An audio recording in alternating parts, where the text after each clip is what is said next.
Today, let's drink our very own Mangosteen Mead, aged 1 year.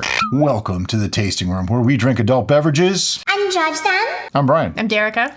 And this is one of our own. This is Mangosteen Mead. Now, if you're curious what mangosteens are, they're actually a fruit from Southeast Asia. They're neither a mango nor a steen. Discuss. That's fair. This actually is 11.5% ABV and 1.022 final gravity. So it's like on the sweeter side. But it's in the bottle. I need to get it in the glasses. So that means we need the pour can.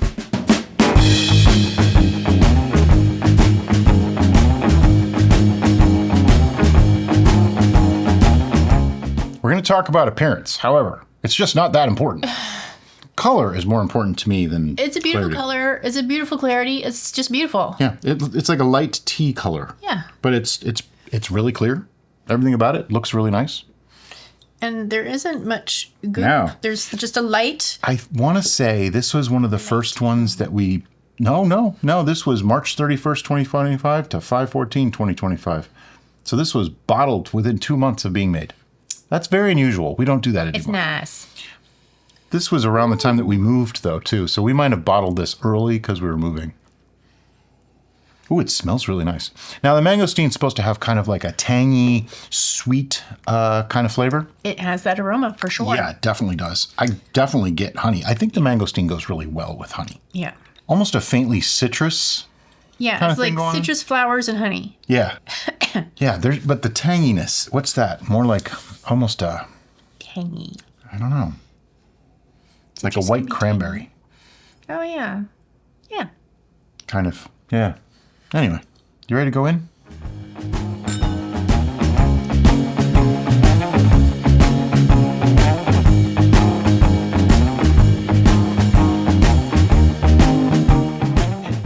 That's pretty fantastic. It's got a nice viscosity to it. It feels like it was made from honey, which I actually find attractive in meads, because you perceive things with all your senses, not just your taste. You have aroma, you have texture, you have color, you have all this stuff. And so when they're all saying honey, then it works for me. This definitely comes across as mead. Like you would not mistake this for just a plain old wine or even a country wine or a fruit wine. But what's really interesting is the mangosteen seems to up the honey character more. I think it's that slightly tangy, sweet, complex sweetness rather than just a simple sweetness, and that's what honey brings to the table. I'm trying to work more on my texture words, and it feels kind of pillowy in my mouth. It kind of reminds me of what I would imagine cotton candy would feel like. A little bit. Though I don't think I've ever actually had cotton candy. You've never had cotton We've had this conversation before, and you were just as shocked then as you are now. I'm still blown away that you've never had cotton candy, but maybe we'll have to get you some cotton candy. It has a really nice acid profile, and that tanginess is what's coming through towards like the 3/4 to end of the taste. It comes in as just this nice, refreshing, honey sweet flavor with like flowers. And then turns tangy and more rich. There's like different places, physical places in your mouth and face that when certain flavors shock the system, you get a discomfort. I know for me, with sweetness, it's right here where it just kind of hurts. But I just got this really sharp pain that just went right, like almost into my sinus cavity, but in my front palate. I don't get pain from sweetness. That might be why I like it more. Maybe I'm weird. I don't know. But it was like a citrus, and then... The citrus was picking your nose. Is that what you're trying to say? It kind of like stabbed me in my... That's just strange. ...front palate. Either that or I have something seriously wrong with my tooth, which could be possible because I grind my teeth. Overall, though, this is a really pleasant profile that's actually much more complex than I would have thought. Oh, yeah. It's definitely unique and different. Maybe it's just because I'm not overly familiar with mangosteen, so this is like a new experience for me. Weren't we sent those? Or did we buy those at like the Asian market or something? I don't remember how mangosteens came into our life. We do both. I think this may have been a Pickering influenced Yeah, John sent us a bunch of stuff. I think these were the ones that were freeze-dried. Oh, okay. I think they were freeze-dried Okay. mangosteens. All right. Could be. I don't remember. I don't know. You'd have to go watch the original video to find out. Which, for your benefit, I will link that in the description below so that you can go watch it. And before anybody flips out on us for not going back and checking all this stuff, I don't want to know. We're rating it as it is. It doesn't matter how we made it or what we did, because that could influence the way we feel about it now. Right. We are... Biasing our unbiasedness. We've talked about this before, and some people get really agitated with us, but there is a distinctive reason and history behind this choice. This is a choice. This isn't a laziness thing. Yep. This is a choice. And we've tried doing the reviewing thing, and it actually comes back towards our shared art history, where when you view an image or you listen to a song or you hear a poem, you're not supposed to know any background information. Right. You're supposed to react to it viscerally. What is it telling you? Mm-hmm. And that's part of the experience. So, in other words, if you take a photo, it should stand on its own. You shouldn't have to defend it or explain it. Right. It should just be a photo. And on a side topic, because I'm just rambling now, titles are just there to help bridge the gap between the viewer and the artist. I just had a problem with that. So about photography, though, it wasn't about mead. You don't really need that information. That information is secondary. So if you are out in the world, and I encourage you to do so, go and expose yourself to art. Not, don't flash. Just look at the art. Don't flash. You'll probably get arrested. Yeah. Unless that's your art form.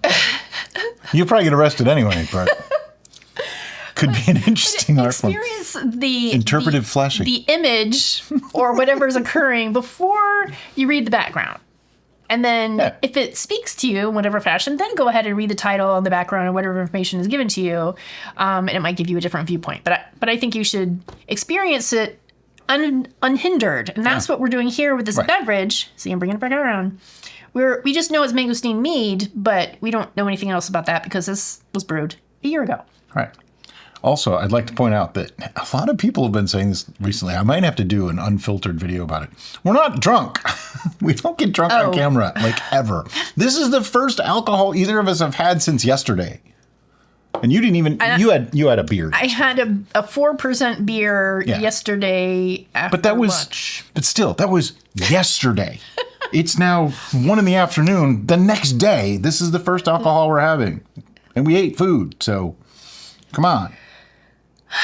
People think that all the time. I know. It's because we're silly and we get a little carried away. Went off track here. If you enjoy us going off track, then I highly suggest you watch our Beyond the Brews channel because that's nothing but... there is no track. There is no track. What is a track? It's like a train just kind of going... we're just... meandering all over the place. It's fun, though. Our ducks are not in a row. We're squirrels at a rave. Yeah, we don't have ducks. We don't have rows. Anyway, back to this. I think... as a representation of a mead, this is lovely. This is fantastic. This is great. If you've never had mead before, this would be a good one because it's sweet, it's fruity, it's got enough complexity to be interesting. It's different than wine, and that's something that comes up a lot. People say, I don't like mead because it tasted like wine when I tried it. That's a dry mead. That's probably a dry mead. Maybe even a straight up traditional. Somebody asked the other day, can you make mead with just water, honey, and yeast? Yes, you can. However, it's probably going to be kind of meh.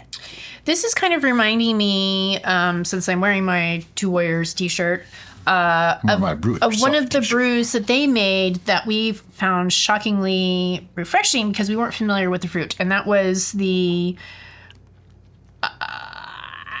She's on the spot now because I have no idea what she's talking about. She has to look it up. I can't. Anyway. You want my phone? I will. What was it? It wasn't pawpaw. It was like a southern berry. Was it pawpaw? Maybe it was pawpaw. It was pawpaw. Let's go with pawpaw. 10 hours later.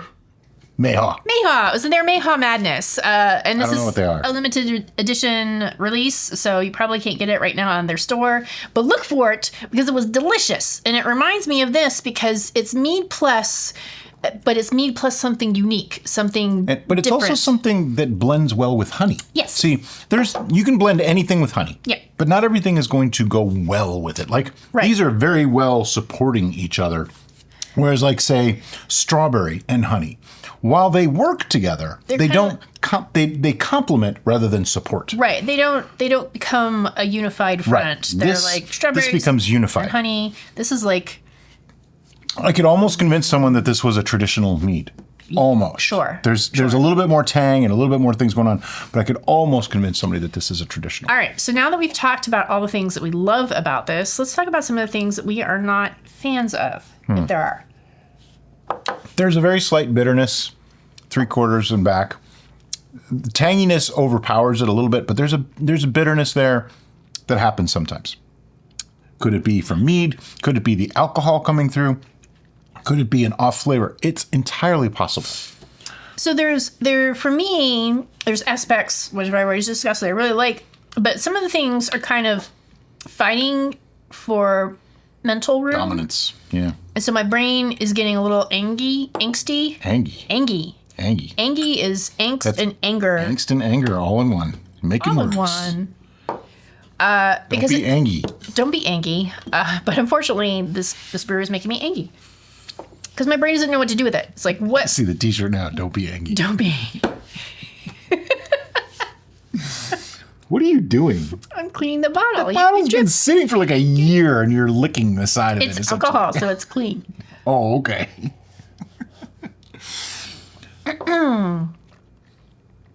So there are things giving you discord. Yes, I have discordance in my mind. I can agree.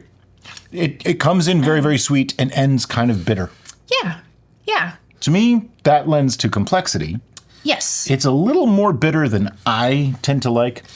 And the acid profile is nice, but it's not overcoming the bitter enough for me. Right. So it's interesting that some of the things that I find appealing about it are the exact same things that are making me angry. Yeah. That's just So, canon now. okay. People have expressed that they like it when we analyze something like that. And then we talk about what would we have done to make this better. It's difficult to do on a 1-year tasting. But All right. So here's a weird thing that we actually tried, and I don't remember what brew, and I may or may not be able to find it. If I do find it, bling, the title will be here, and the description will be below. If I don't find it, there'll be nothing, and you'll go, Derica messed up. My fault. Anyway, we added salt to a brew you think the afterwards salt could take the that bitterness toned down? down some of the bitterness, Okay. Salt can do that, so can acid. I was thinking lemon juice. bumping up the acid profile. But I think but literally lemon juice. Sure. On purpose to lean into the slight citrus, give it a little more prevalence. Sure. But it would also acidify slightly, getting rid of that bitter. right. There is also a extra bonus for acidifying brews in that it helps with longevity. Yeah, It helps with preservation. Although 99.9% of the time, It's not an issue. necessary, but it's just a thing. yeah, we went through a period of time. This might not have ever been spoken of out loud. I'm gonna just say it. We're off on tangents today. We're talking about all things. Good golly. But we had learned about botulism. I saw it somewhere, I read about it, something, and I went, oh boy, this is something we need to be concerned with, because I had read about like the garlic stored in honey thing could hold botulism spores, because garlic can hold it, and honey, if it doesn't get to the right pH, can actually support it. Right. So there was something about that particular thing that led to another thing and another thing, and another, the rabbit hole concept, right? Right. And so we're like, oh, pH is ultimately important. Right, because we were also running into some stalls. And then we did a test. And then we tested. And, well, we were adjusting pH for quite some time. Yeah, but the Unnecessarily. The one test was our plain versus polished wine. And that Like a was the description most below. acidic thing That we've grape probably juice made. was so acidic. It was like 2 point something. I drank the leftovers, Yeah, and my it upset stomach, your stomach. like, instantly went, Yet whoa. we buffered the one, the polished one. We buffered it and changed the pH and everything. The other one, cranked right through. Yeast Did not even did not care. care. So to us, unless you're at a dangerous alkaline level, like if you're approaching water neutrality for alkalinity, Sure. it's not really a problem. And unless you're like fermenting phosphoric acid, I don't think it's really an issue either. And not having Exaggerating. enough acid is where the botulism issue Right. could even come into play. So But even if there was botulism spores in anything that you added, and that's the thing, there had to have been botulism spores present in the first place.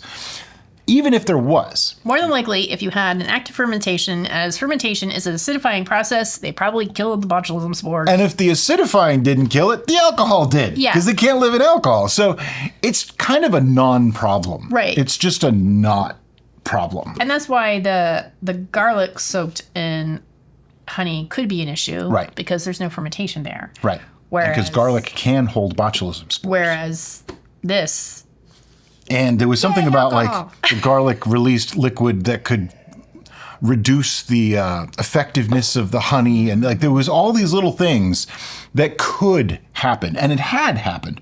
Whereas I looked up how many people have gotten botulism from homebrew. And I could not find one reported case. Not even one. And this is worldwide.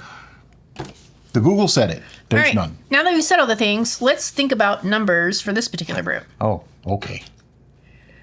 I am conflicted. It's hard to put a number on something when the things you like about it are also the things you don't like about it.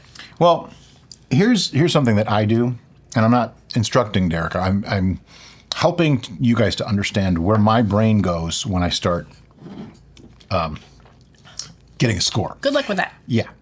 I think about if I had a row of bottles of mead, wine, cider, beer, whiskey, alcohol in general, and this was among them, how likely am I to choose this? Where does it sit compared to other things that I like, other things that I've made? So in my head, I'm not just comparing this to mead, I'm comparing this to any alcoholic beverage that I might choose to drink, which makes it difficult for me because I like a wide variety of alcoholic beverages. Sure. But putting it into that kind of perspective, like how likely am I to grab this? Would this be the first thing? Would it be the second? Would it be the third? Would it even be on my peripheral vision of something I would choose? And that's where my scoring system, I made that up. She kind of agreed to it, but I basically made it up. Sure, yeah. No, I can gel with that. It's on the screen right now, so you can see it. So like under a 5 is just basically bullshit. We wouldn't want to drink it. It's just crap. But at like a 5 to a 7-ish is good, to very good. And then a 7.5 and above is excellent. And then you have 10, which is basically as good as it gets. And then you have an 11 where the stars just align and everything's absolutely perfect. An 11 is kind of just a 10 plus. Like it's just a rare 10. Okay. It's just a way to differentiate it. It's also just a way for us to be silly. Okay. The numbering system, though, is so biased and so subjective because we could try this Today, one day and then the next day, or even an and hour have different later. scores. Who knows? You know, what you ate, what kind of mood you're in, how much sleep you got, what you drank before then, all sorts of things. That's why when we do tastings like this, we try not to do too many. Like this was the first video we're doing today. Yep. We haven't tasted anything else other than lunch. I was very careful not to brush my teeth. Yeah. I had a bad experience. Yeah. Recently. Yeah. So that's kind of the process that we go through for coming up with a score. Now, does that mean that if we give it a 9 today and it was an 8 a year ago that it improved drastically? Maybe, but not necessarily. Just like if it went down, that doesn't mean it got worse. It just means that our view of it today was different than our view of it a year ago. Yeah. It's so hard to be objective. What we need to do is need a to TARDIS. access the multiverse and have all the Brians and all the Dericas of the multiverses. That's a terrifying idea. To try this. That's a terrifying idea. No. And then give their input. No, I disagree. I do not want that to happen. So there. Do you have a number? Yeah, I do actually. Okay, I do Are too. you ready? Yeah. 1, 2, 3. 5. 8.5. Wow, 5. Yes. Oh, wow. You're gonna have to explain that one. I am straight down the middle of I like you, I don't like you. I like you, I don't like you. All right. I really like you. I don't like you. So 5. I was almost gonna give it a 9. And you know, here's the thing. This is my wheelhouse. This is very much like a traditional. It's got some tang, it's got a little acidity, it's got just a touch of bitterness, but also has a good sweetness level. Sure. And that's why. And if you've watched our other tasting videos, you know, not so much my wheelhouse. Yeah. That's interesting, though, because usually we're much closer in score than that. But anyway, if you like stuff like I do, make this. If you don't like stuff like I do and you prefer the way she does it, make something else. Maybe this isn't for you. And that's okay, because that's why there's a hobby of mead making. And that's why we have 800 plus videos on our channel. I'll still drink it. Because there's something for everybody, you know. Anyway, as always, guys, thanks so much for watching and have a great day. Bye-bye.